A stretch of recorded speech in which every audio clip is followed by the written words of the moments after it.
সমুদ্রের পাড়ে এসে সমুদ্রের এই সুন্দর আওয়াজটা না শুনলে মনে যেন শান্তি আসে না। সমুদ্রে গিয়ে এই আওয়াজটা শুনতে যে আমার এতটা ভালো লাগে সেটা তোমাদেরকে বলে বেরোতে পারবো না। আশা করি তোমাদেরও ভালো লাগে। তো চটপট ঘুরতে চলে এসো। আজকে আমরা যাচ্ছি ভাইজ্যাক। অনেকটাই দেরি করে ভিডিওটা আপলোড করছি, কারণ আমার ফোনে স্পেস না থাকার কারণে আমি আমার দাদাভাইয়ের ফোনে ভিডিওটা শ্যুট করেছিলাম, কিন্তু কি আর বলবো, এতটাই বেশি লেট করেও আমাকে ভিডিওগুলো দিল যে আজকে থেকে আমি আপলোড স্টার্ট করছি। তো তোমাদেরকে সম্পূর্ণ ডিটেলস দেব, কিভাবে যাবে, কেমন খরচ, কোথায় থাকবে, কি ঘুরবে, আর অবশ্যই মোস্ট ইম্পর্টেন্ট জিনিস কি ভুল করবে না। যে সমস্ত ভুল করার কারণে আমরা অনেক জায়গা ঘুরতে পারিনি, সে সমস্ত ভুলগুলো তোমাদের সাথে এক এক করে শেয়ার করব। তো ভিডিওটা একটু স্কিপ না করে পুরোটা শেষ অবধি দেখতে থাকো। হয়তো একটু বড় হবে, কিন্তু ঘুরতে যাওয়ার আগে অবশ্যই এই ভিডিওটা দেখে যাও। 12ই জানুয়ারি রওনা দিয়েছিলাম ভাইজ্যাক যাওয়ার উদ্দেশ্যে। ভাইজ্যাক যাওয়ার জন্য সবার আগে চলে এসেছিলাম হাওড়া স্টেশনে। 21 নম্বর প্ল্যাটফর্ম থেকে SMVT এক্সপ্রেস ছাড়ে রাত 10:55। সেই ট্রেনটা পরের দিন পৌঁছায় 12:30টার সময় বিশাখাপত্তনম স্টেশনে। কিন্তু আমাদের ট্রেন ছিল লেট, 10:55 জায়গায় ট্রেন ছেড়েছে রাত 12টা। তাই আমরা ট্রেনে উঠেই অল্প কিছু খেয়েই ঘুমিয়ে পড়েছিলাম। সকালবেলা যখন ঘুম ভাঙলো তখন দেখছি সুন্দর পাহাড়ের মাঝ থেকে যাচ্ছে আমাদের ট্রেনটা। তো সেই দৃশ্যটা একটু মোবাইলে ক্যাপচার করে নিলাম। এবার তোমাদেরকে বলি ট্রেনের ভাড়া কত। এই ট্রেনটার ভাড়া ছিল 475 টাকা, অবশ্যই স্লিপার ক্লাসে।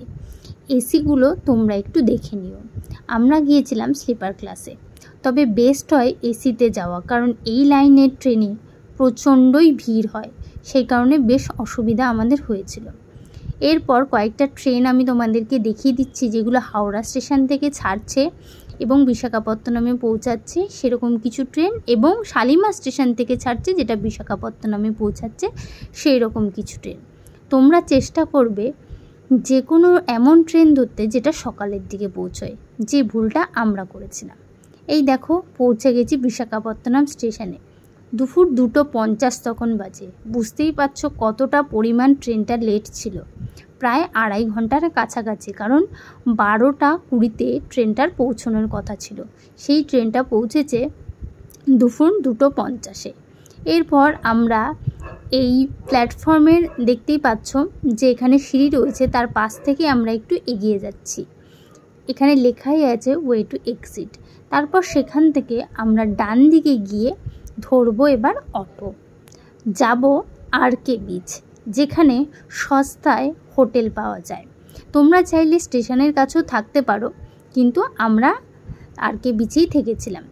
গেট নাম্বার 4 নম্বর গেট থেকে আমরা বেরোলাম। বেরিয়ে একটু এগিয়েই দেখতে পাচ্ছি অজস্র অটো দাঁড়িয়ে আছে। সবার ফার্স্টেই আমরা ঠিক করলাম গিয়ে রুমটা বুক করে নেব। যেই সময় আমরা গিয়েছিলাম সেই সময় কিন্তু কলকাতার দিকে বেশ ঠান্ডা, বেশ নয় প্রচুর ঠান্ডা। কিন্তু তোমরা যারা ভাবছো জানুয়ারি মাসের দিকে যাবে, আমি বলবো একদমই তোমরা কোনো সোয়েটার নিয়ে যেও না, কারণ ওই দিকে কোনো রকম ঠান্ডা নেই, ভীষণই গরম ছিল। সেই কারণে আমরা ঘুরেও বেশ মজা পেয়েছি। এবার তোমাদেরকে আরেকটা কথা বলি, তোমরা কোন টাইমে যাবে। জেনারেলি শীতকালে গেলেই সবচাইতে বেশি তোমরা আনন্দে ঘুরতে পারবে। অন্য টাইমে অলরেডি ভীষণ গরমে সমুদ্রের জায়গায় যাওয়াটা একটু ডিফিকাল্ট, কারণ গরমের জায়গায় যেতে বেশ অসুবিধা। তাই শীতকালে গেলে সবচাইতে ভালো হয়। তবে আমরা যেই টাইমে গিয়েছি সেই টাইমে যাওয়াটা একদমই উচিত নয়, জানুয়ারি মাসের 12 তারিখে। কেন উচিত নয় সেটা জানার জন্য কিন্তু পুরো ভিডিওটা তোমাদেরকে দেখতে হবে। এরপর আমরা একটা অটো বুক করে নিয়েছিলাম। আমরা গিয়েছিলাম টোটাল 6 জন। আমাদের এই অটো ভাড়া নিয়েছিল 200 টাকা, যদিও আমরা কিন্তু দাম দর করার পরই 200 টাকা নিয়েছিল। প্রথমে তো 400 টাকা 350 টাকা এরকম চাইছিল। RK বিচের দূরত্ব 2 কিলোমিটার মতো হবে, আমার ঠিক মনে নেই, তো তোমরা একটু গুগল ম্যাপে দেখে নিও, 2 থেকে 3 কিলোমিটার মতো হবে। আমরা পৌঁছাচ্ছি আরকে বিচ, কারণ আরকে বিচের কাছে থাকলেই হাঁটা পথে আমরা অনেক জায়গা ঘুরতে পারবো। সেই কারণেই আমরা রুম ভাড়াটা নিতে চাইছিলাম আরকে বিচের কাছে।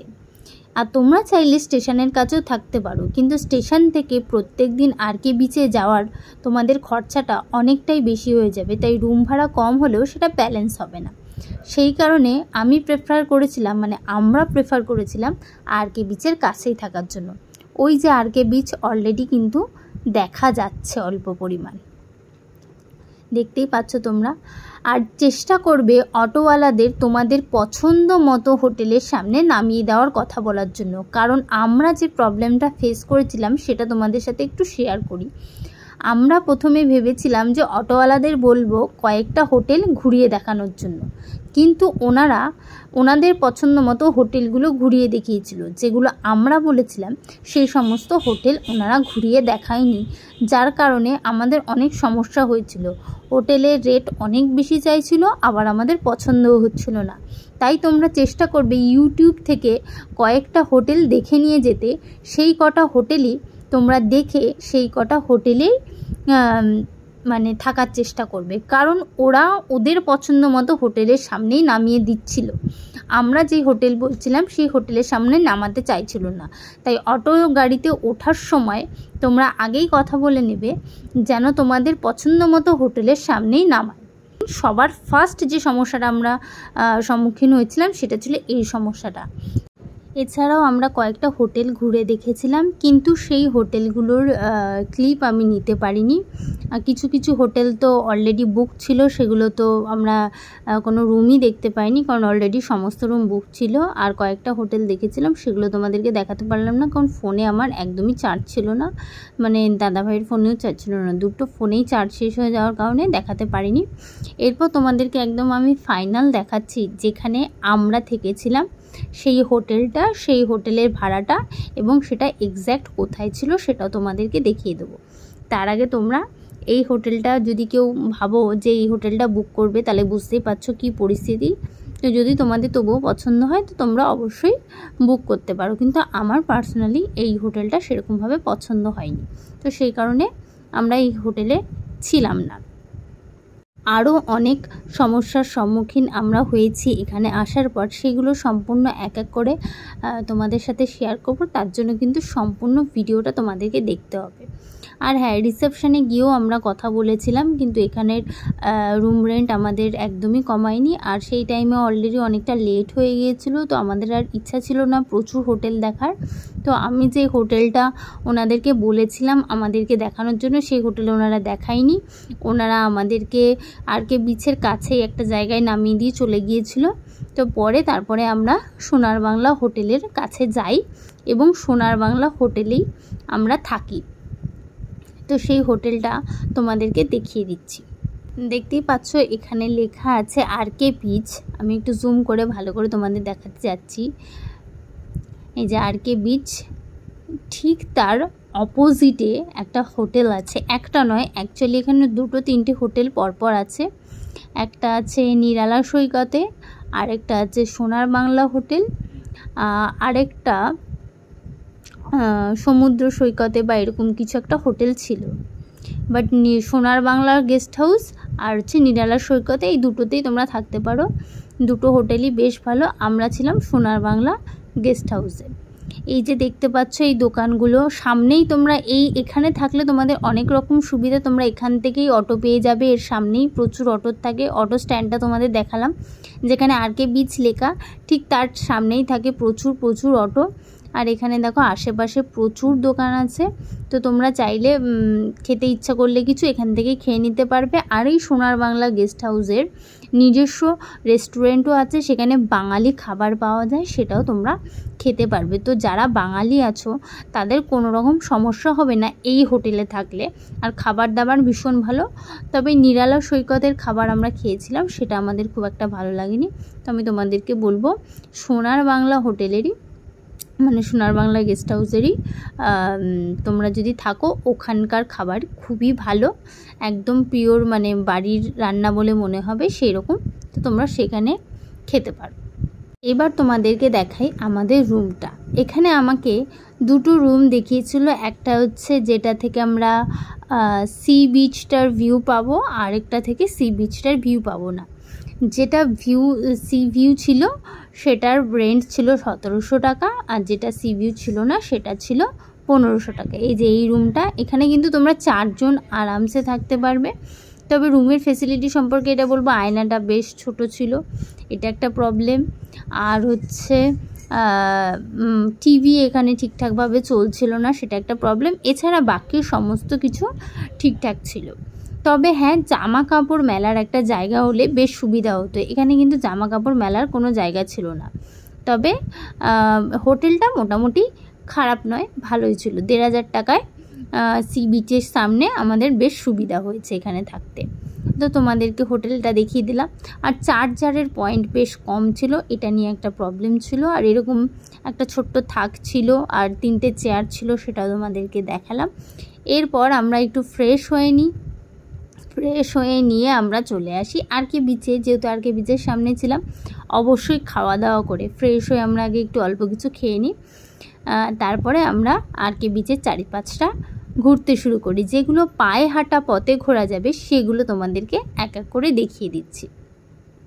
তো তোমরা যারা ভাবছো আসবে, আমি বলবো অবশ্যই আর কে বিচের সামনে এই কাছাকাছি যে কোনো হোটেলে থাকো তাহলে তোমরা ঘুরতে পারবে। সবার প্রথম এসেই ভাবলাম মন্দির দর্শন করব। আর তোমরা দেখতেই পেলে যে আমার হোটেল থেকে 2 মিনিটের হাঁটা পথেই, দেখতেই পাচ্ছ তোমরা, এখান থেকে কিছুটা দেখাও যাচ্ছে কালী মন্দিরটা। তোমাদেরকে একটু জুম করে আমি দেখাই, ওই যে কালী মন্দিরটা। তো দেখতেই পাচ্ছ 2 মিনিট হেঁটেই কিন্তু আমি পৌঁছে যাচ্ছি কালী মন্দিরে। তো এই মন্দিরটা তোমাদেরকে একটু ঘুরে দেখাচ্ছি। অবশ্য ভুল বললাম, ঘুরে তোমাদেরকে দেখাতে পারবো না, কারণ মন্দিরের ভেতরে ক্যামেরা একদমই অ্যালাউ নয়। তো সেই কারণে তোমাদের মন্দিরের চারিপাশটা একটু ঘুরে দেখাচ্ছি। আর হচ্ছে মন্দির কখন খোলা হয় সেটা একটু বলে দিই। মন্দির খোলে সকাল 9টায় আর বন্ধ হয় বেলা 12টায়। তারপরে আবার মন্দির খোলে বিকেল 5টায় আর বন্ধ হয় রাত 8টায়। তাই আমরা রাত 8টার আগেই পৌঁছে গেছিলাম কালী মন্দিরে। মন্দিরে ক্যামেরা নিয়ে প্রবেশ করা যাবে না, ফোন নিয়ে প্রবেশ করা যাবে না। সেই কারণে বাইরে থেকে তোমাদের একটু মন্দিরটা দেখাচ্ছি, কারণ এরপরে আর দেখাতে পারবো না, কারণ খুব বকাবকি করছিল। তো যেটুকু পেরেছি ভিডিও করেছি তোমাদের সাথে, সেটুকুই শেয়ার করছি। তো যারা যারা ভাবছো সন্ধ্যা আরতি দেখবে, 5টা থেকে 6টার মধ্যে চলে এসো, তাহলে কিন্তু সন্ধ্যা আরতিটা দেখতে পাবে। এরপর আবার আমরা পায়ে হেঁটে চলে গিয়েছিলাম রামকৃষ্ণ মন্দিরে। এখান থেকে 2 থেকে 3 মিনিটের হাঁটা পথেই কিন্তু এই হোটেল থেকে। এটা ছিল, মন্দিরটা ছিল হোটেলের বাইরে দাঁড়ালে বাঁ দিকে, আর এইটা ছিল রামকৃষ্ণ মিশন মন্দিরটা ছিল ডান দিকে। তোমরা কাউকে জিজ্ঞেস করো, একটু এগিয়ে আসতে পারো। এবার বলি রামকৃষ্ণ মন্দির খোলার সময়। সকাল 5টা থেকে বেলা 12টা এবং 3:30 থেকে রাত 8:30 অবধি। মন্দিরটা তোমরা দর্শন করতে করতে কয়েকটা কথা তোমাদের সাথে শেয়ার করি। এই SMVT বেঙ্গালুরু এক্সপ্রেসটা আসাটা একদমই সুবিধাজনক নয় বলে আমার মনে হয়েছে। কারণ ট্রেনটা পৌঁছানোর কথা বেলা 12:30টায়, পৌঁছলো দুপুর 3টে নাগাদ। তো সেই কারণে অলরেডি অর্ধেক দিনটা চলেই যায়। তো রুম ভাড়াটাও আমার চলেই যাচ্ছে। সেই কারণে তোমরা চেষ্টা করবে এমন টাইমে আসার যেই টাইমে সকালের দিকে ট্রেনটা পৌঁছায়। তো তোমরা অনেকখানি সময় পাবে, ঘুরতেও পারবে, আর দিনটাও কাজে লাগবে, আর তোমাদের রুম ভাড়াটাও ওয়েস্ট যাবে না, যেটা আমাদের প্রবলেম হয়েছে। আর চেষ্টা করো এসি ট্রেন বুক করার, কারণ এই দিকের ট্রেনে ভীষণ ভিড় হয়, সেই কারণে বেশ অসুবিধাও হয়।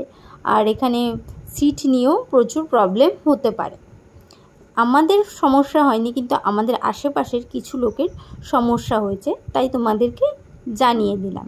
এবার তোমরা তোমাদের সুবিধা মতো ট্রেন বুক করে আসতে পারো এখানে। এই মন্দিরটা ঘোরার পর আমরা ভেবেছিলাম যে এরপর শুধু সি বিচে ঘুরব। সেই কারণে আমরা সোজা চলে এসেছিলাম এই মন্দিরে। কিন্তু তারপরে মনে হলো যে মৎস্যদর্শিনী অ্যাকোরিয়ামটাও ঘুরে আসি। তো যারা যারা ভাবছো মৎস্যদর্শিনী অ্যাকোরিয়াম যাবে, তারা কিন্তু কালী মন্দিরের পাশ থেকেই চলে যাবে, মানে কালী মন্দির দেখে মৎস্য অ্যাকোরিয়াম দেখে তারপর তোমরা এই মন্দিরে আসবে, কারণ কালী মন্দির আর মৎস্য অ্যাকোরিয়ামটা একই দিকে। এই যে কালী মন্দির, এখান থেকে একটু এগিয়ে গেলেই মৎস্য দর্শিনীটা আছে। তো সেটা আমরা পরে ডিসাইড করেছিলাম, সেই কারণে আমরা পরে আবার ঘুরে হেঁটে গিয়েছিলাম দেখতে। তো যারা যারা ভাবছো যে এসে পায়ে হাঁটা পথে এগুলো এগুলো ঘুরবে, তো তারা এরকম করে নেওয়া। আর এখানে দেখতেই পাচ্ছ অল ইন্ডিয়া ক্রাফট বাজার, তো এটাও কিন্তু কালী মন্দিরের একদম পাশেই, জাস্ট 1 মিনিটও না। তো আমরা ভেবেছিলাম এটা আমরা লাস্ট দিন ঘুরবো, সে কারণে এখানে যাইনি, কারণ আমরা যখন কেনাকাটা করব তখন যাব। আর আজকে আমরা এরপরে গিয়েছিলাম মৎস্য দর্শিনীতে। একটু জুম করে তোমাদেরকে দেখানোর চেষ্টা করছিলাম, ব্লু রঙের বোর্ডটার মধ্যে লেখা আছে মৎস্য দর্শিনী। তো এখানে গেলে তোমরা প্রচুর রকমের মাছ দেখতে পাবে, যেটা আমার খুব ভালো লেগেছিলো আর আমার বাবারও ভীষণ ভালো লেগেছিলো, কারণ আমার বাবার মাছ দেখতে ভীষণ ভালো লাগে। তো এইখানে আমরা গিয়েছিলাম মৎস্যদর্শিনীতে। এখানে কিন্তু একটা টিকিট মূল্য আছে, এখানকার এন্ট্রি ফি হচ্ছে 50 টাকা, আর ওপেনিং টাইম হচ্ছে 9 AM আর ক্লোজিং টাইম হচ্ছে 9 PM। এবার তোমাদেরকে এটা পুরোটা ঘুরে দেখাবো। তো চলো, বিভিন্ন রকমের মাছ দেখার জন্য রেডি হও। আচ্ছা, এই হচ্ছে টিকিট কাউন্টারটা, এই দিকেই আছে। প্রথমে তোমরা এখান থেকে টিকিট কেটে তারপরে পাশের একটু রাস্তা দিয়ে তোমাদের যেতে হবে মৎস্যদর্শিনী অ্যাকোরিয়ামে। আর মৎস্যদর্শিনী অ্যাকোরিয়ামের সামনে অজস্র পুতুল টুতুল ছিল, সেগুলো তোমাদেরকে আমি একটু দেখিয়ে দেবো। তার আগে টিকিটটা কেটে নিই। টিকিটের মূল্যটা আমার একটু বেশি বলে মনে হয়েছে, কারণ 50 টাকাটা অনেকটাই বেশি। তো ঠিক আছে, বিভিন্ন রকমের মাছ দেখব, তো সেই কারণে আমরা চলে গিয়েছিলাম টিকিট কাটতে। যে টিকিট কাটার ডান, 50 টাকা করে লেখা আছে, দেখতেই পাচ্ছ। এবার আমরা যাচ্ছি মৎস্যদর্শিনী অ্যাকোরিয়ামে। এই যে এই পথ দিয়ে তোমাদের সোজা গিয়ে যেতে হবে মৎস্যদর্শিনী অ্যাকোরিয়ামে। আর মৎস্যদর্শিনী অ্যাকোরিয়ামের গেটটা কিন্তু ভীষণ সুন্দর, মানে বেশ বড় একটা মাছ দেওয়া আছে, তার মুখের ভেতর থেকে আমাদের যেতে হবে মৎস্যদর্শিনী অ্যাকোরিয়ামের ভেতরে। তো চলো ভেতরে যাই আর সব মাছগুলো তোমাদেরকে একটু একটু করে ঘুরে দেখাই। এটায় মুখের ভেতর দিয়ে চলে না,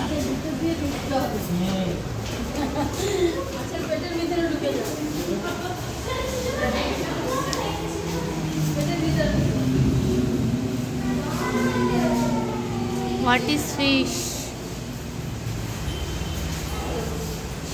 আচ্ছা, এখানে বিভিন্ন রকমের শুধু মাছ, বললাম না নে মাথার ওপর দিয়ে ওটা আছে, তো যে বকে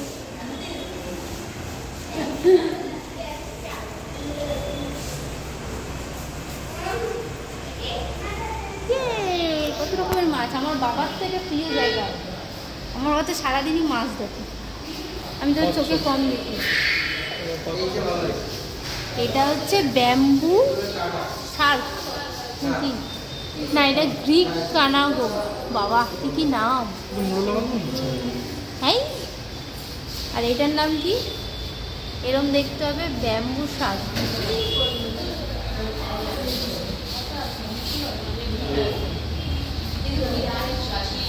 আচ্ছা, ফ্লাওয়ার হর্নটা দেখ, কালারিংও আছে, একটা ইয়েলো আছে, অরেঞ্জ আছে, আর এটা নর্মাল মাছের যেমন কালার সেরকম আছে।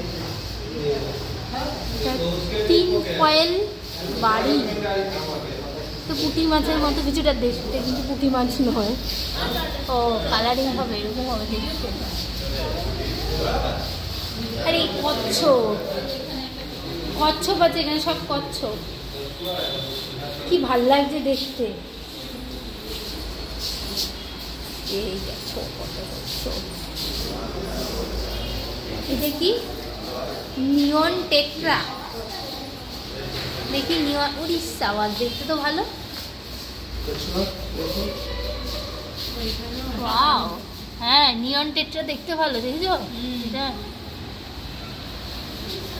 আর এইদিকে কি, ওইদিকেও কচ্ছপ।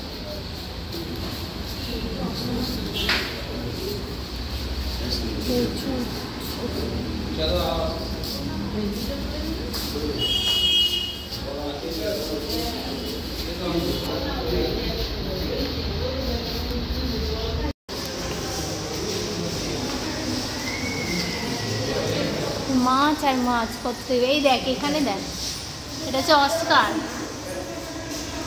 অস্কারটা দেখ, অস্কারের মতোই। ও ওয়াও, পোজ প্লিজ। হ্যাঁ একদম পারফেক্ট, হোয়াট এ পোজ। ও বুঝতে পেরেছি যে ওর সাথে কথা বলছি, তাই না? কথা বলছি।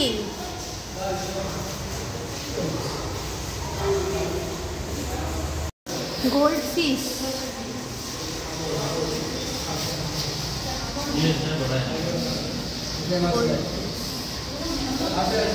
আইসা আছে। এগুলো কি মাছ? কই ফিশ, এটা তো কই মাছ। ও বাবা, কই মাছ। এই দেখো লেখা কই ফিশ, কই ফিশ লেখা। তাহলে এগুলো কি মাছ? কি মাছ? তাহলে এখানে লেখা তো কই ফিশ। এই যে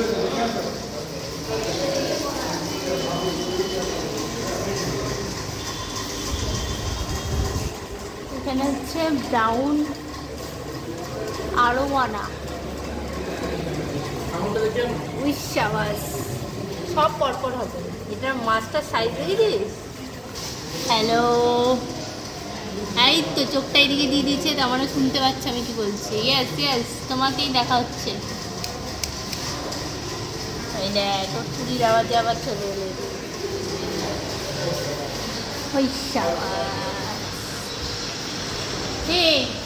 এই মাছটার নাম কি? পাসু, পাসু না পাকু, পাকু না পাসু কিছু একটা হবে, যাই না।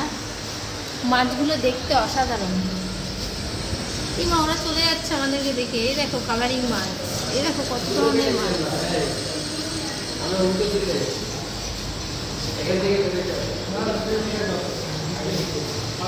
এটা কি মাছ? অস্কার। অস্কার তো ওখানেও একটা ছিল, এটা বড় সাইজের অস্কার। হ্যালো হ্যালো, এটা বড় সাইজের অস্কার। এটাও তো পাকু, এটা বড় সাইজের পাকু, ওগুলো ছোট ছোট ছিল। এই দেখ কি পোজ দিচ্ছে, দেখ। ও এটা piranha, piranha.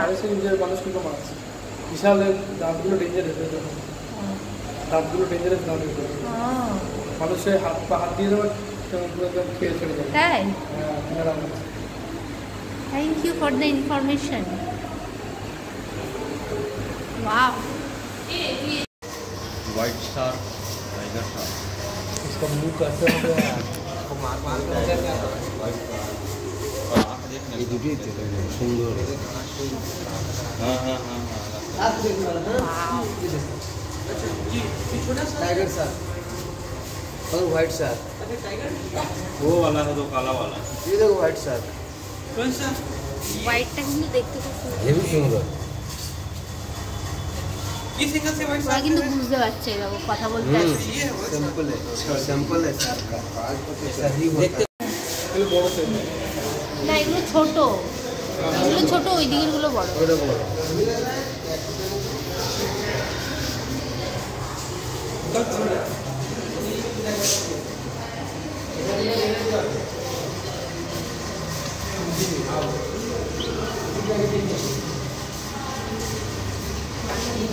High high high. ওদিকটা দেখে দেখেছো কত মাছ। High high.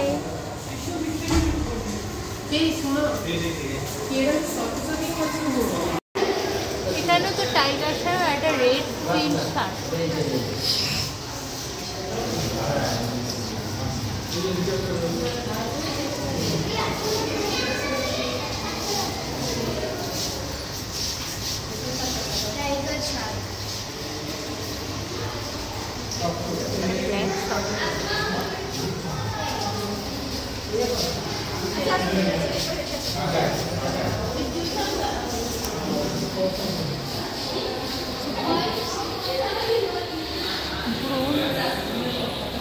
চিতার ব্যাগ, পালার ব্যাগ।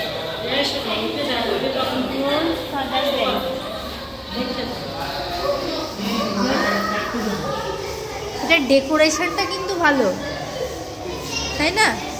ডেকোরেশনটা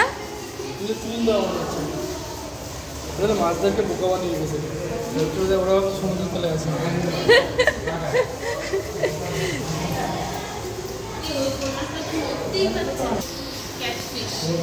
এই যে white fish, white shirt, white shark আর এটা ক্যাটফিশ। ক্যাটফিশটা দেখ ভিতরে যে দেখতেই পাচ্ছেন। ও হ্যাঁ তাই তো। দেখ বুঝতে পারছি না। ক্যাটফিশের কি বয়স হয়ে গেছে? হ্যাঁ।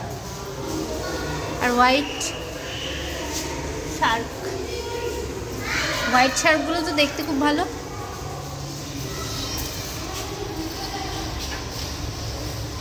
আর ক্যাটফিশ এক জায়গায় আছে, ক্যাটফিশ নড়তে পারছে না, বয়স হয়ে গেছে, ওর বয়স হয়ে গেছে, প্রচুর বয়স হয়ে গেছে, নড়তে পারছে না।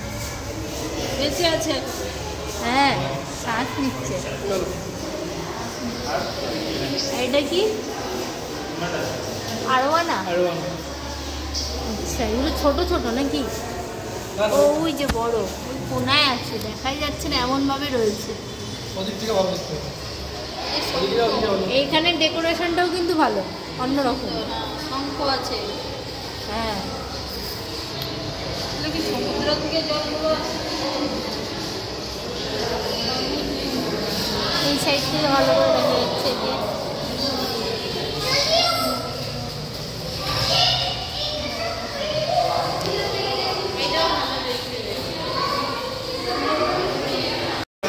Yellow parrot fish.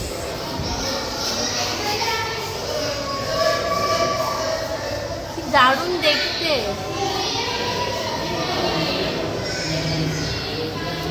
এটাও বেশ সুন্দর ডেকোরেশন।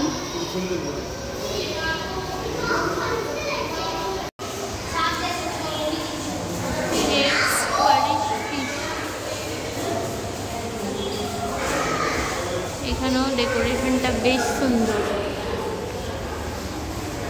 স্পেলিং কিছু মিস্টেক হচ্ছে, এত বড় বড় স্পেলিং। বাহ, একে দেখো কত সুন্দর লাগছে, লুকিয়ে যাচ্ছে। যারা যারা মাছ প্রেমী, মাছ দেখতে ভালোবাসে, তাদের এটা বেস্ট লাগবে। ক্যামেরার সামনে আসতে চাইছে না, চলে যাচ্ছে। আমি তো ক্যাপচার করবই। খেলছে ওরা নিজেরা নিজে।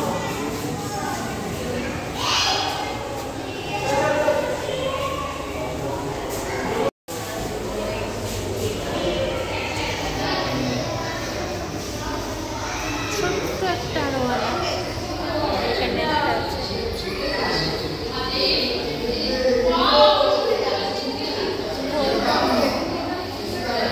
বৌরামি এখানে যেরকম কালার দেখাচ্ছে সেটা একদমই নয়, এখানের কালারটা আমার অন্যরকম, কিন্তু ভালো লাগছে দেখতে।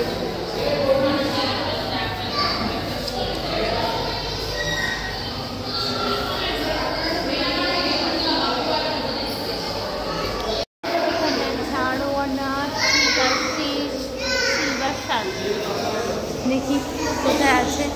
এত ছোট ছোট এগুলোকে খুঁজে পাওয়া যাচ্ছে না, সব পাথরের পেছনে পেছনে লুকিয়ে আছে। একটা দেখা যাচ্ছে।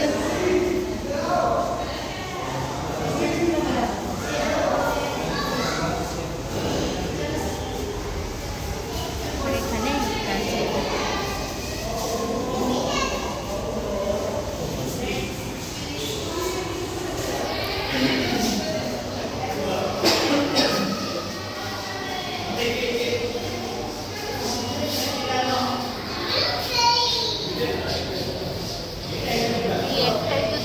আরেকটা কই? একটা ওই ভেতরে লুকিয়ে আছে।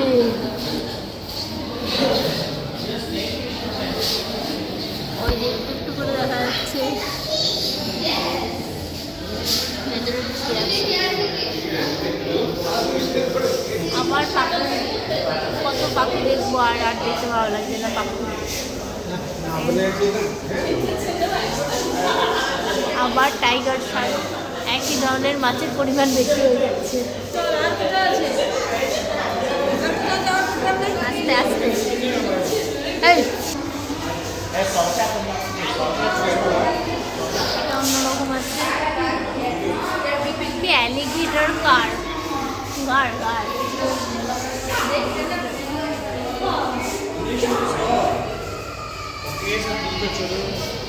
এই শান্ত হয়ে বসে আছে, বয়স হয়ে গেছে, নড়তে পারছে না।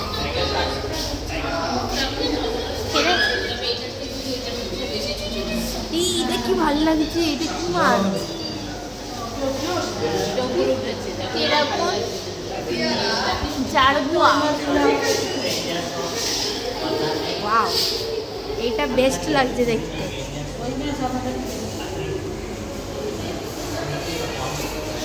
এটা বেস্ট লাগছে দেখতে এই মাছটা।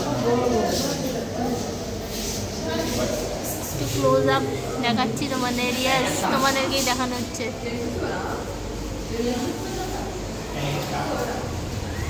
আমি স্পষ্ট নেই, বোঝাই যাচ্ছে না। এখানে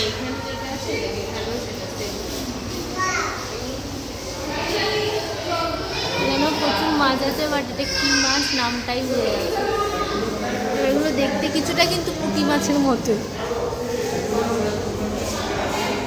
না, এগুলো দেখতে দিই কিছুটা রুইয়ের মতো না, রুই কাতলার মতো, ছোট রুই কাতলার মতো দেখতে। ক্লোজ দিয়ে দেখাচ্ছি, বা পুঁটির মতো। আমি বুঝতে পারছি না, আমি নিজেই মাছ ঠিক করে চিনতে পারছি।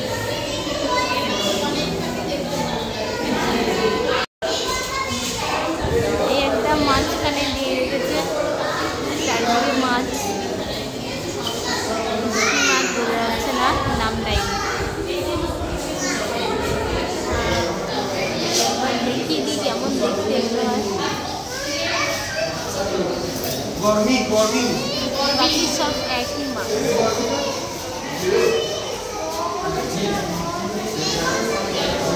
কি হলো প্যারট ফিশ, এটাও আগে দেখি, সব একই মাছ। বাকি যা আছে ওর আমরা বেরিয়ে যাচ্ছি। অনেক মাছ দেখে ফেলেছি, প্রচুর মাছ দেখে ফেলেছি বাড়ি। হ্যাঁ, অনেক মাছ, একই মাছ বারবার দিয়ে রেখেছে। বেরিয়ে চলে যাচ্ছি, অনেক মাছ দেখে ফেলেছি। এগুলো সব দেখা হয়ে গেছে, বেরিয়ে যাচ্ছি। অ্যাকোরিয়াম দেখতে আমাদের প্রায় আধ ঘন্টা থেকে 1 ঘন্টা লেগেই গেছে। তো তোমাদের কেমন লাগলো অবশ্যই কিন্তু জানিও। এবার অ্যাকোরিয়ামের সামনে যে দোকানগুলো ছিল সেইখানের কিছু জিনিসপত্র তোমাদেরকে দেখাই।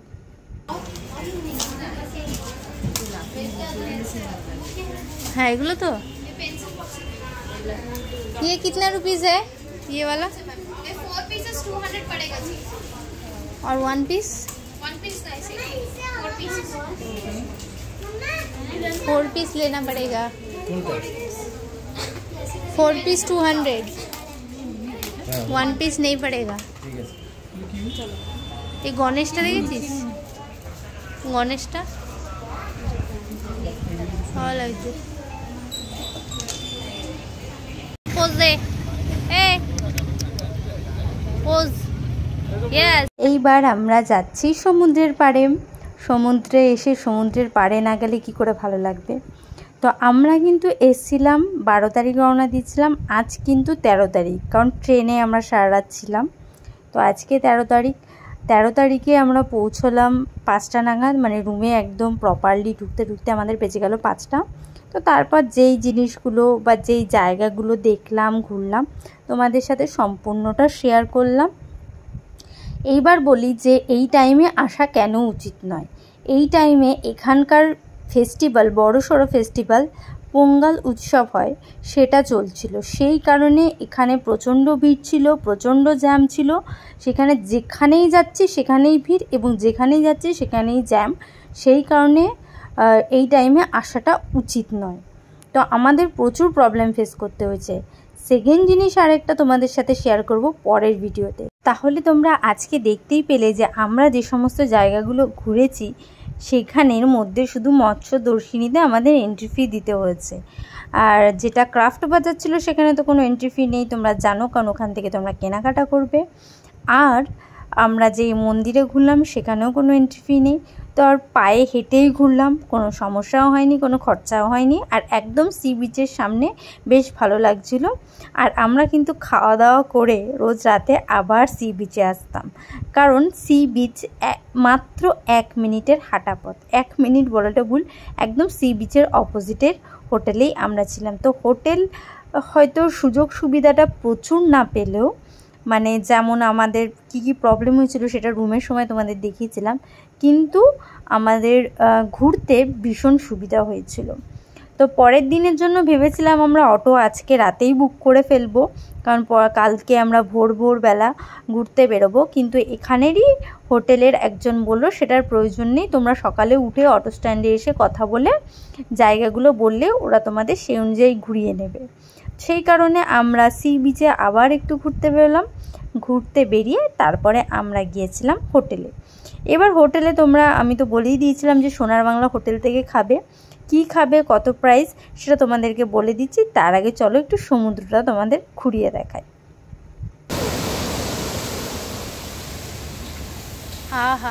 এই আওয়াজটা আমার সেরা লাগে।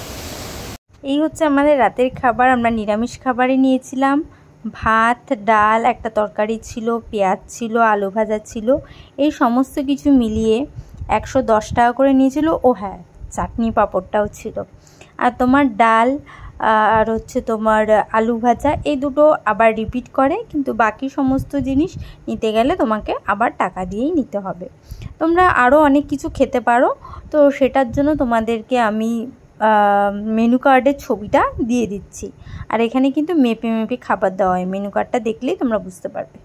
এই ছিল আমার আজকের সম্পূর্ণ ব্লগ। আমি তোমাদের সাথে ডে 1-এর ব্লগ শেয়ার করলাম। এরপর আগামীকাল তোমাদের সাথে ভিডিও নিয়ে আসছি ডে 2-এর। তো সঙ্গে থাকো আর দেখতে থাকো আমার এই চ্যানেলের ভিডিওগুলো। ভিডিওটা যদি ভালো লাগে লাইক কমেন্ট শেয়ার করে দিও, চ্যানেল নতুন হলে সাবস্ক্রাইব করে দিও। কোনো কিছু যদি বলতে ভুলে যাই তো তোমরা কমেন্ট করে দিও, আমি অবশ্যই রিপ্লাই করে দেবো। আর তোমাদের যদি কোনো কোয়ারি থাকে তো অবশ্যই কমেন্ট বক্সে কোয়েশ্চেন করতে পারো, আমি চেষ্টা করব অ্যান্সার দেওয়ার। আজকের মতো টাটা।